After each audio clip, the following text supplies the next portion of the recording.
Baik, Nehemia 4 ayat yang ke-12. Demikian firman Tuhan, ketika orang-orang Yahudi yang tinggal dekat mereka sudah 10 kali datang memperingatkan kami, mereka akan menyerang kita dari segala tempat tinggal mereka. Maka aku tempatkan rakyat menurut kaum keluarganya dengan pedang, tombak, dan panah di bagian-bagian yang paling rendah dari tempat itu, di belakang tembok, di tempat-tempat yang terbuka.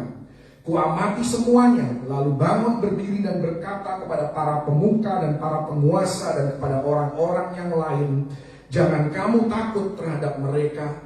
Ingatlah kepada Tuhan yang maha besar dan dahsyat, dan berperanglah untuk saudara-saudaramu, untuk anak-anak lelaki dan anak-anak perempuanmu, untuk istrimu dan rumahmu. Ayat 19, berkatalah aku kepada para pemuka dan para penguasa dan kepada orang-orang yang lain, pekerjaan ini besar dan luas, dan kita terpencar pada tembok yang satu jauh daripada yang lain. Dan kalau kamu mendengar bunyi sangkakala di suatu tempat, berkumpullah ke sana, mendapatkan kami, Allah kita akan berperang bagi kita. Haleluya. Berikan tepuk tangan bagi Allah kita, Yesus Kristus namanya. Dia yang akan berperang bagi kita. Tetapi ada syaratnya di sini. Syaratnya adalah jika kita mau berperang bagi keluarga kita. Inilah janji Tuhan melalui Nehemia 4 ini. Kalau kita mau berjuang, kalau kita mau bergumul, kalau kita mau berperang bagi keluarga kita, maka Tuhan akan berperang bagi kita dan keluarga kita. Tadi kita baca di ayat yang ke-12 bahwa di abad ke-21 ini pun kita mengalami banyak serangan yang ditujukan kepada keluarga. Dan kita harus menyadari sepenuhnya bahwa nilai dan ideologi yang kita junjung tinggi layak diperjuangkan. Pernikahan antara pria dan wanita hari-hari ini sudah semakin tidak jelas. Dalam hal komitmen semakin lemah. Dalam hal jenis kelamin pun siapa yang bisa menikah dengan siapa, itu pun sudah semakin blur, sudah semakin kompromi, dan kita tidak tahu lagi mana yang benar, mana yang salah. Ya, kalau hidup kita tidak sesuai dan tidak berpatokan kepada kebenaran firman Tuhan, kita akan dibingungkan dengan pandangan dunia terkait dengan pernikahan. Hari-hari ini berbicara tentang keutuhan pernikahan pun yang harus dibayar dengan komitmen, yang harus dibayar dengan kasih yang penuh dengan pengorbanan.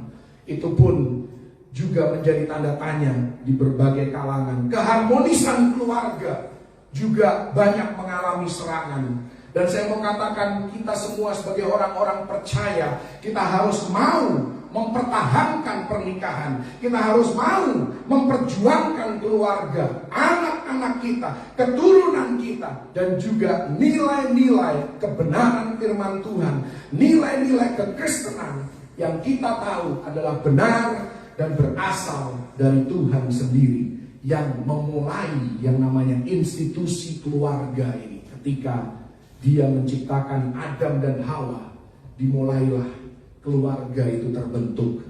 Nehemia menemui oposisi, perlawanan di dalam membangun kembali tembok Yerusalem. Tetapi Nehemia 2 ayat 20, dia mendeklarasikan kepada para musuh bahwa engkau tidak punya hak, engkau tidak punya bagian di daerah sini. Engkau tidak bisa menyentuh keluargaku. Engkau tidak bisa menjamah orang-orang yang aku kasihi. Kita harus punya sikap seperti Nehemia. Tidak membiarkan musuh punya akses di dalam keluarga kita. Jangan malah melakukan yang sebaliknya, membuka celah bagi hal-hal negatif. Kita harus waspada untuk tidak membuka pintu kesempatan bagi perselisihan yang berkelanjutan, bagi kepahitan untuk tinggal dan meracuni anggota keluarga kita, ataupun perzinahan dan percabulan. Jangan izinkan roh-roh seperti ini mulai merasuk dan masuk di dalam keluarga kita. Rumah kita bisa kemasukan tikus, tetapi jangan biarkan rumah kita menjadi sarang tikus. Itu ada di bawah kendali kita. Karena itu kita harus mengambil sikap seperti Nehemia. Katakan kepada musuh-musuh kita, hal-hal negatif yang terus mengintai keluarga kita. Engkau tidak punya bagian, engkau tidak punya hak atas keluargaku. Dan saya mau katakan kepada setiap pasangan suami istri, Anda semua, termasuk saya sendiri, harus kokoh di dalam dua hal di masa kini. Yang pertama, Anda harus kokoh di dalam komitmen kepada Tuhan. Kalau Anda mau keluarga Anda kuat, bertahan melewati segala badai kehidupan, Anda harus punya komitmen pertama-tama kepada Tuhan. Yang kedua, Anda harus punya komitmen kepada pernikahan itu sendiri. Dan komitmen kepada keluarga yang Tuhan percayakan di dalam kehidupan Anda. Kalau kita lengah di dalam hal komitmen, maka iblis, maka musuh dapat memakai strategi divide et impera. Itulah yang seringkali terjadi di berbagai keluarga yang akhirnya hancur karena satu persatu mulai disusupi oleh roh divide et impera. Mulai dipecah belah, mulai tidak kompak, tidak solid, tidak sependapat, berselisih. Tidak ada masalah kalau kita berselisih pendapat. Tidak ada masalah kita beda opini satu sama lain di dalam keluarga. Tetapi jangan izinkan hal itu berkelanjutan menjadi perselisihan yang tidak pernah selesai, menjadi kepahitan yang kita pendam, dan akhirnya kita benci, kita dengki, kita menyakiti satu sama lain. Janji Tuhan melalui Nehemia 4, jika kita mau berperang bagi keluarga kita, bagi istri, bagi suami, bagi anak-anak, bagi saudara, bagi kerabat kita, maka Tuhan akan berperang bagi kita. Dan setiap senjata yang ditempa terhadap keluarga yang dibangun di atas batu karang yang teguh tidak akan berhasil. Haleluya. Tidak peduli apa yang musuh sudah lakukan pada keluarga Anda. Tidak peduli pengalaman buruk apa yang sudah Anda lewati sebagai keluarga, apa yang menimpa Anda. Saya mau katakan, bangun kembali, kokohkan kembali tembok rumahmu.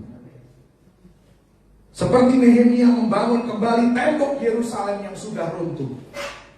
Mungkin tembok keluarga Anda tetap berdiri dan tidak ada kerusakan. Puji Tuhan, Anda harus bersyukur kepada Tuhan. Tetapi saya mau katakan, tetap pastikan kekokohan tembok keluarga Anda.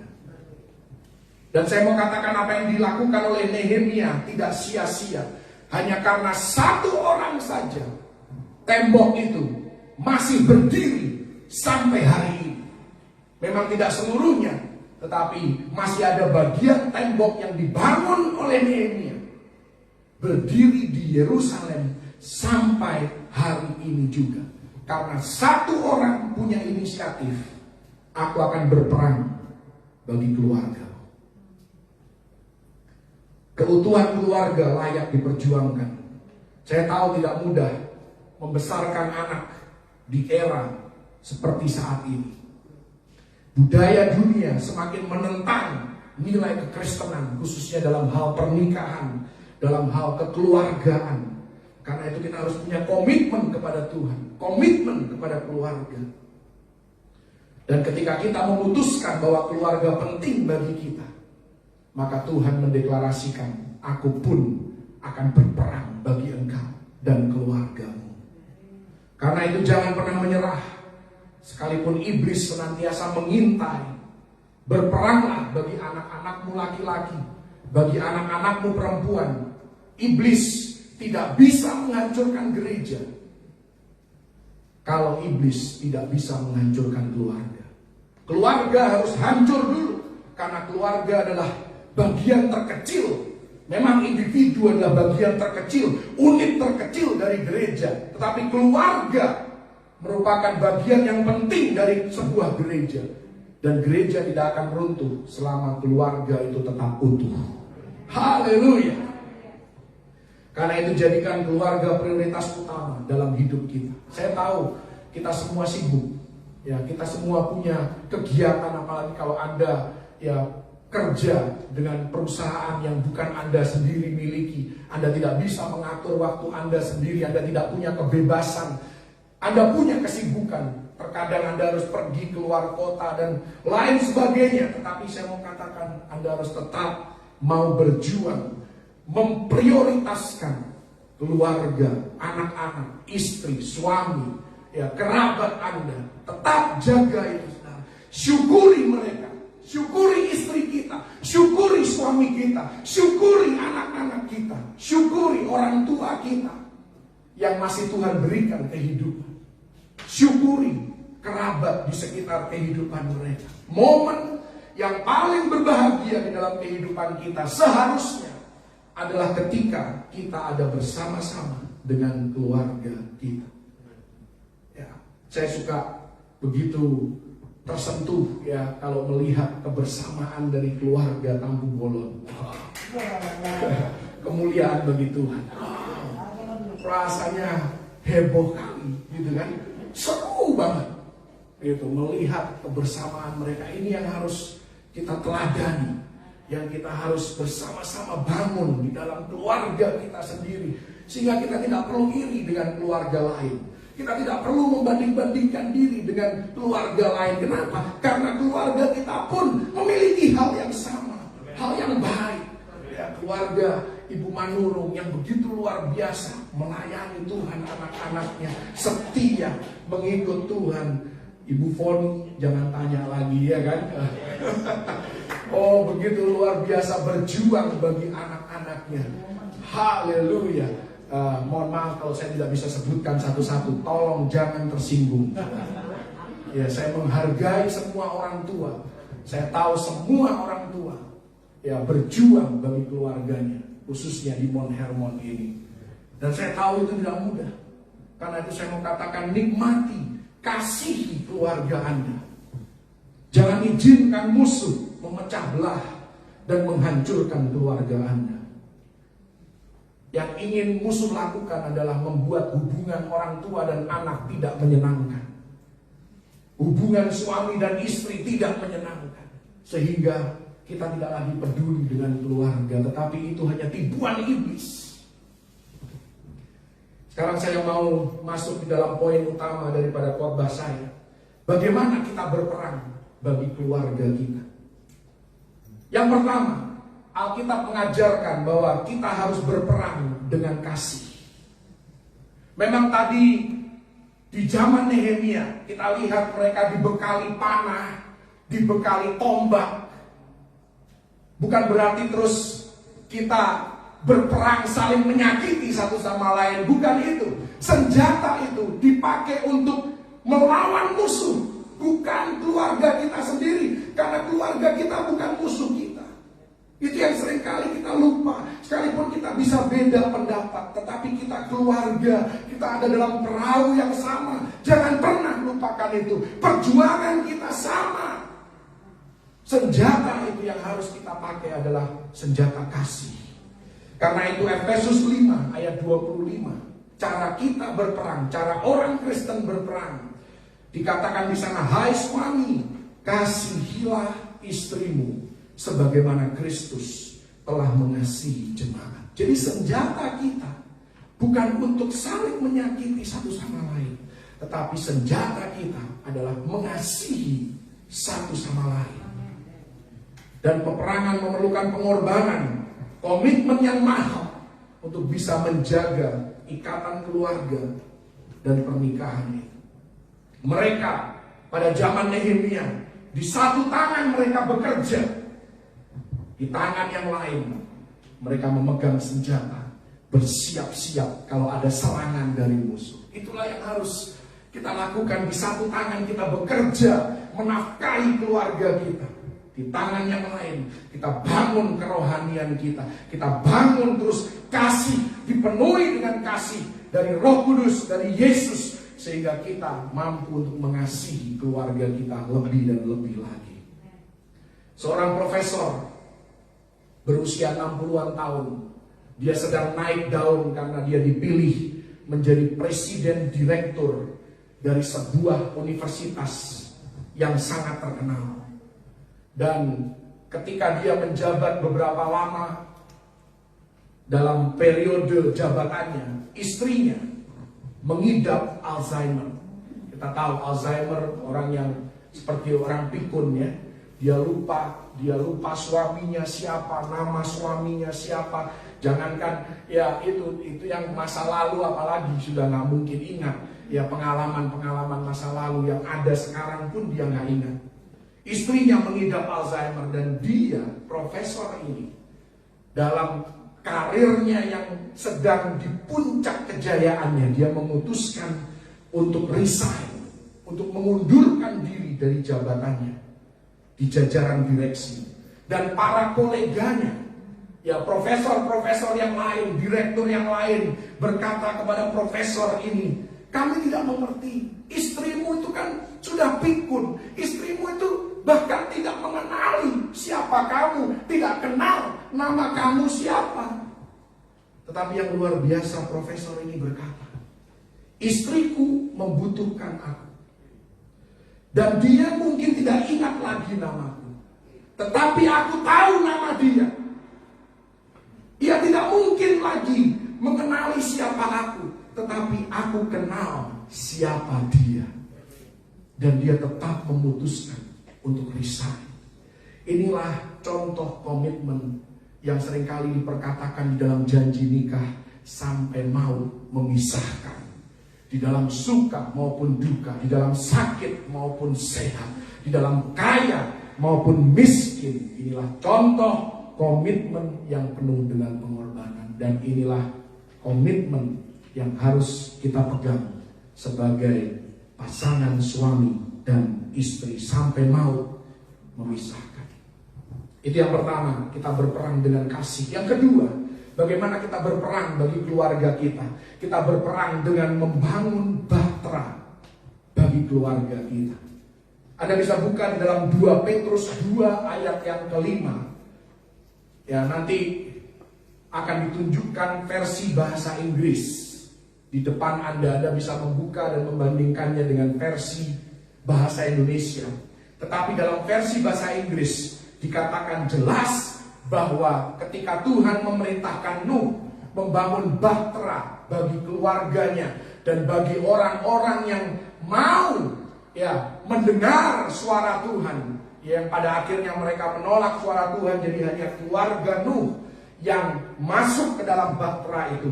Dikatakan di ayat itu yang tidak tertulis di Alkitab bahasa Indonesia adalah Nuh merupakan orang yang ke-8 yang masuk ke bahtera itu. Ini luar biasa, saudara.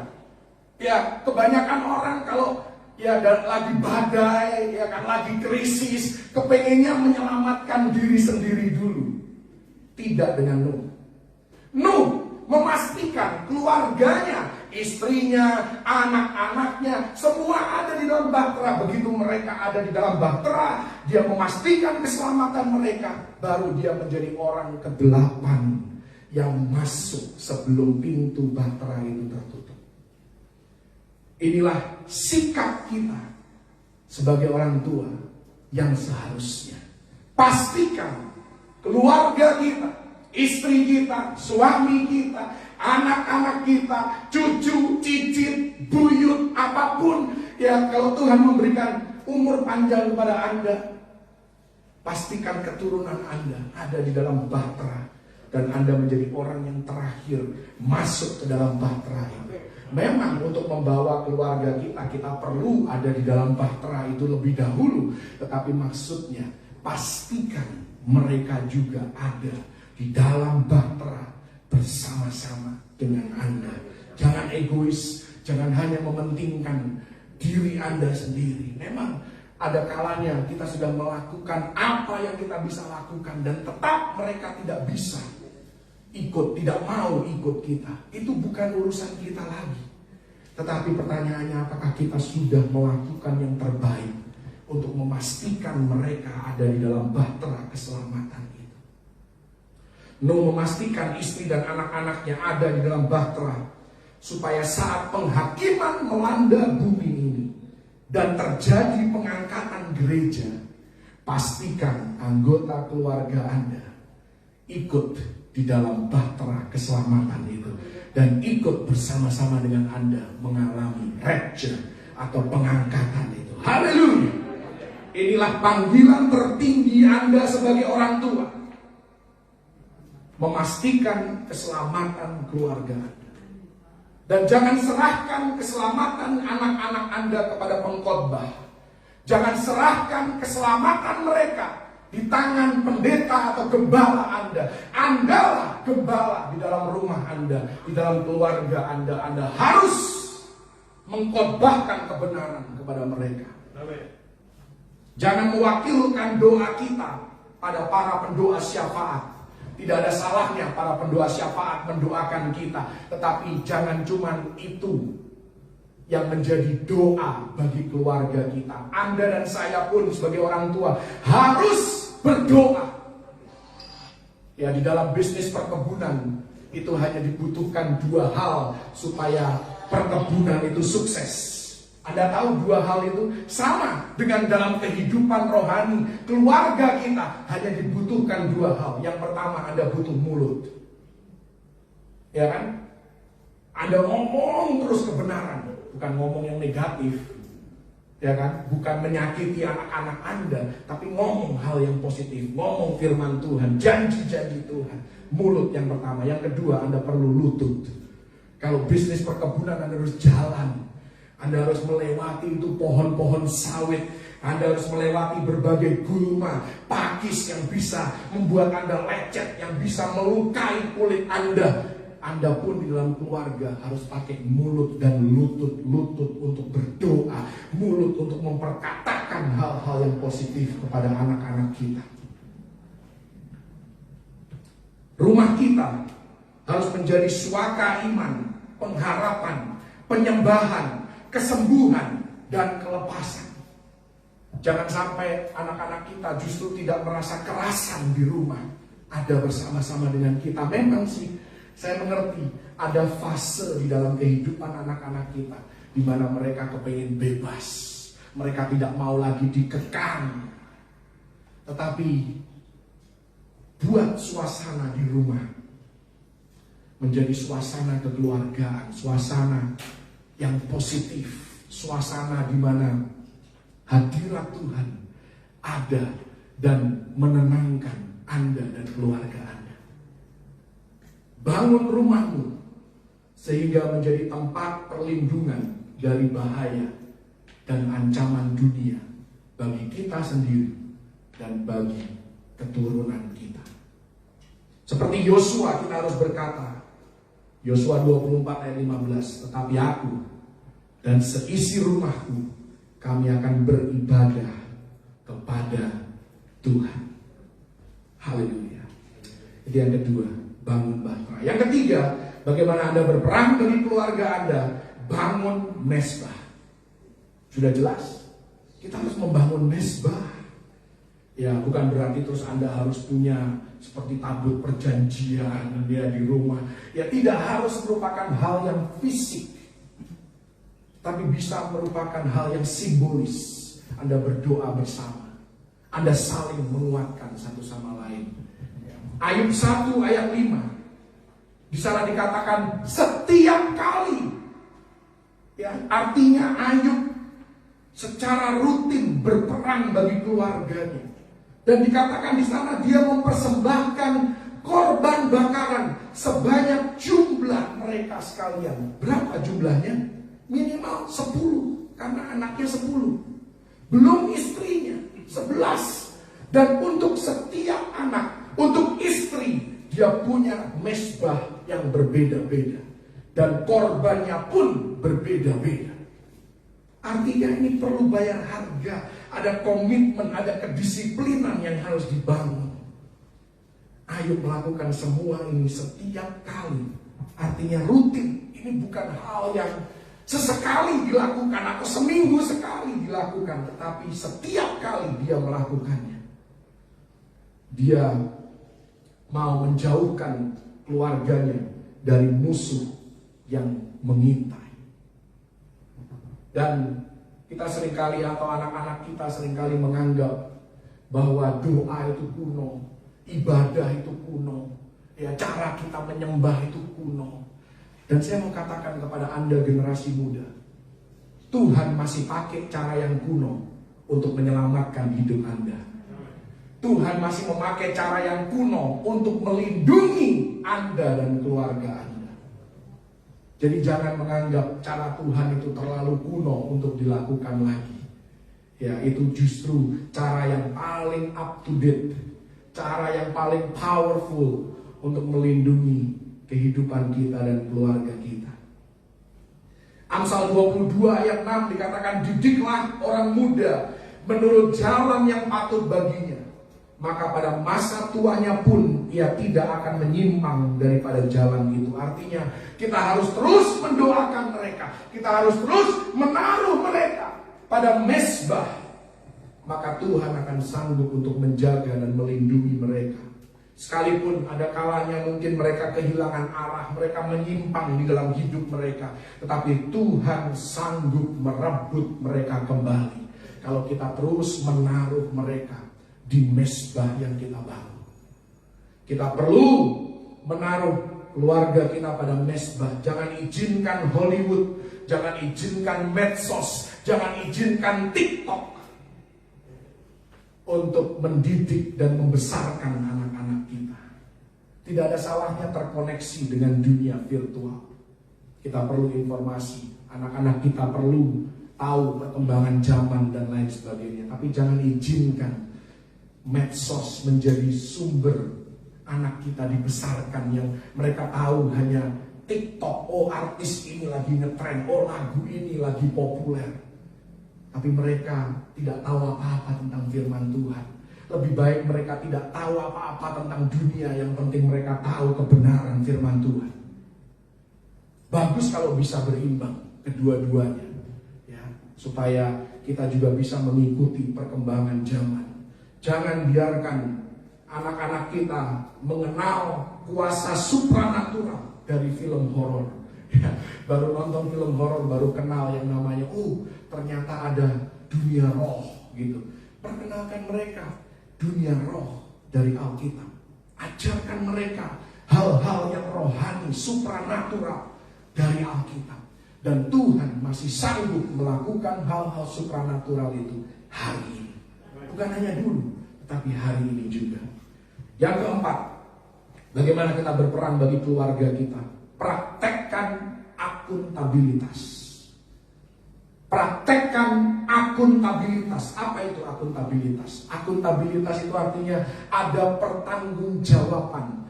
Ya, ada semacam konsistensi, ya, komunikasi yang baik antara orang tua dengan anak, antara suami dengan istri.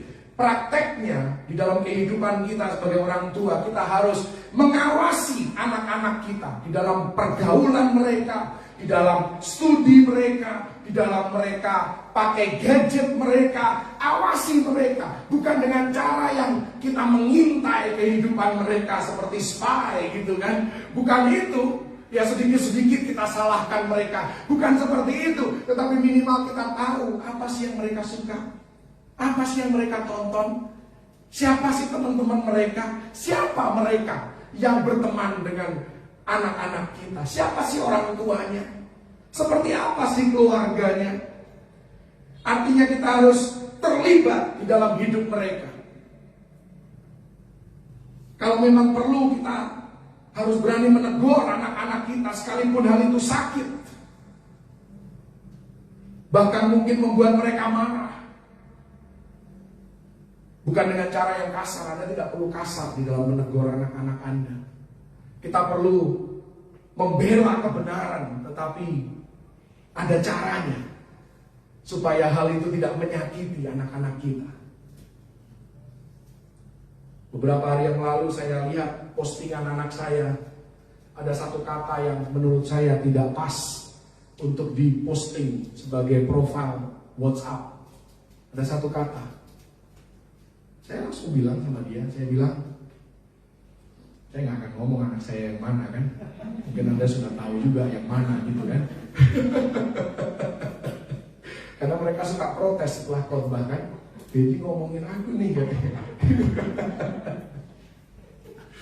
Ya. Saya tegur dia karena kata ini tidak pas. Saya bilang, anak Yesus tidak memposting sesuatu seperti itu. Anak Tuhan tidak memposting kata-kata seperti itu dan diumbar ke publik. Dia berontak. Ya, namanya anak ya kan, ditegur pasti sakit aja. Kalau ditegur juga awalnya tersinggung gitu kan, sakit gitu kan.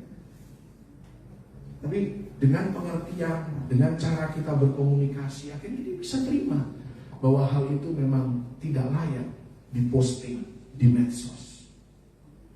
Saya mau katakan kita tidak perlu menjadi keluarga yang sempurna.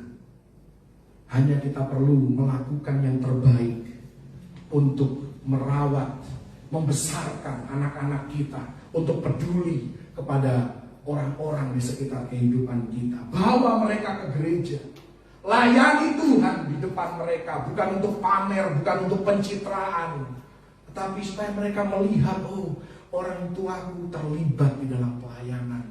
Oh, ini loh caranya melayani Tuhan. Undang hadirat Tuhan dalam rumah kita.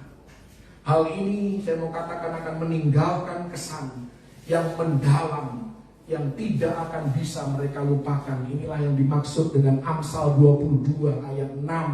Pada masa tuanya pun mereka tidak akan pernah bisa lupa. Kalau suatu kali mereka tersesat dalam hidup mereka, mereka akan ingat, oh iya dulu di rumah orang tuaku aku merasakan damai, aku merasa tenang. Oh, ada kuasa supranatural yang menjaga keluargaku. Akuntabilitas berbicara, kita sebagai orang tua jangan munafik. Artinya apa? Kita sebagai orang tua tidak sempurna. Ada kalanya kita salah. Dan kalau kita salah, minta maaflah dalam kesalahan kita. Jangan menjadi orang tua yang selalu merasa benar dan harus dia yang benar. Gitu kan? Kan ada aturan di dalam sebuah organisasi. Aturan pertama, pemimpin selalu benar. Aturan kedua, kalau pemimpin salah, lihat aturan pertama. Pemimpin selalu benar. Itu tidak berlaku dalam keluarga. Anda tidak perlu menjadi keluarga yang sempurna. Anda tidak harus menjadi ayah atau ibu yang sempurna. Just do your best. Ketika salah, minta maaf. Ketika anak kita berbuat yang baik, berikan pujian yang layak. Akui pencapaian mereka. 1 Timotius 4 ayat 16 ini berbicara tentang akuntabilitas, pertanggungjawaban di dalam hidup. Paulus menasihatkan kepada Timotius, dikatakan di sana, awasilah dirimu sendiri. Ini yang pertama. Ini tadi bicara jangan munafik tadi. Kalau salah ya akui salah. Awasi dirimu sendiri dulu. Dan awasilah ajarannya. Artinya ini berbicara konsistensi antara ucapan dan perilaku. Saya sering kali saudara ini dimulai dengan hal yang sangat-sangat sepele. Saya sering tegur anak saya kalau dari pagi sampai malam mata mereka di depan HP. Mereka nonton terus. Kalau enggak mereka chatting terus. Saya tanya, chatting sama siapa? Chatting sama robot katanya. Sama mesin. Ya nggak apa-apa juga sih. Lebih baik daripada chatting sama potensial pedofil atau apa, kan kita nggak tahu juga. Lebih baik dia chatting sama mesin, oke lah. Apa sih yang diomongin gitu. Nah kadang tanpa sadar kita menegur anak-anak kita, jangan ngeliatin handphone terus. Habis kita negur, apa yang kita lakukan? Kita yang lihat handphone dari pagi sampai malam. Gak bisa lepas dari handphone. Itu namanya munafik, saudara. Dan anak-anak Anda ketika usianya sudah cukup, mereka akan memperhatikan hal itu. Dan kalau Anda punya anak yang pintar seperti anak saya, dia akan membalas. Dedi aja kayak gitu. Dan itu sangat menyakitkan, saudara. Itu tidak enak. Ini bicara akuntabilitas. Anda berani menegur orang, jangan ngeliatin handphone terus. Anda juga harus berani taruh handphone itu di kamar Anda, kalau perlu matikan, jangan lihat sama sekali. Kalau cuma waktu tidur ya gampang lah, ya kan? Awasilah dirimu sendiri dan awasilah ajaranmu. Bertekunlah dalam semuanya itu, karena dengan berbuat demikian engkau akan menyelamatkan dirimu dan semua orang yang mendengar engkau. Haleluya. Saya tahu sih hari ini itu semua pakai handphone. Anda ke restoran bayar pakai handphone, ya kan?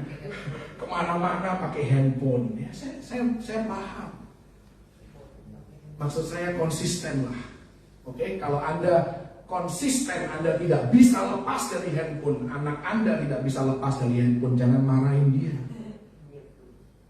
Arahkan dia. Didik dia. Kasih pengertian kepada dia, supaya yang dilakukan di handphone pun adalah hal-hal yang baik. Haleluya. Itulah akuntabilitas. Akuntabilitas. Yang kelima dan yang terakhir, bagaimana berperang bagi keluarga kita. Kita sudah belajar 4 poin. Bagaimana berperang bagi keluarga kita. Yang pertama, berperanglah dengan kasih.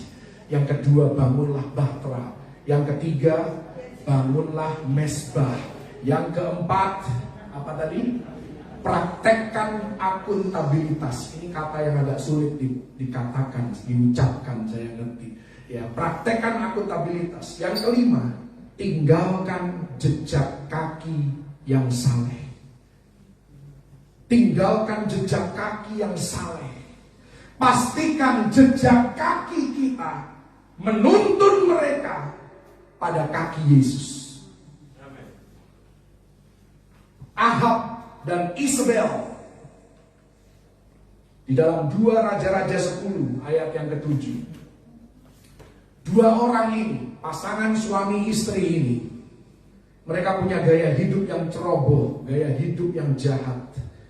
Dan saya mau katakan, ketika penghakiman tiba, 70 anak mereka semuanya binasa. Binasa. Silsilah Raja Ahab sirna dari muka bumi. Jangan izinkan hal ini terjadi di dalam kehidupan kita. Tetapi kita perlu meninggalkan jejak kaki yang saleh. Ester 9 ayat 10 dikatakan di sana bahwa karena Haman, seorang yang haus kekuasaan, dia gila hormat, orang yang rasis terhadap orang Yahudi. Akhirnya apa? Anak-anaknya pun binasa karena kejahatan ayahnya. Jangan pikir apa yang Anda lakukan tidak mempengaruhi keluarga Anda. Setiap keputusan, setiap pilihan yang Anda buat itu mempengaruhi anak-anak Anda, mempengaruhi keluarga Anda. Kalau kita bandingkan sebaliknya, kalau tadi Ahab dan Isabel punya 70 anak, ada sebuah keluarga yang punya 62 keturunan. Ya, Anda tahu siapa namanya? Obed Edom.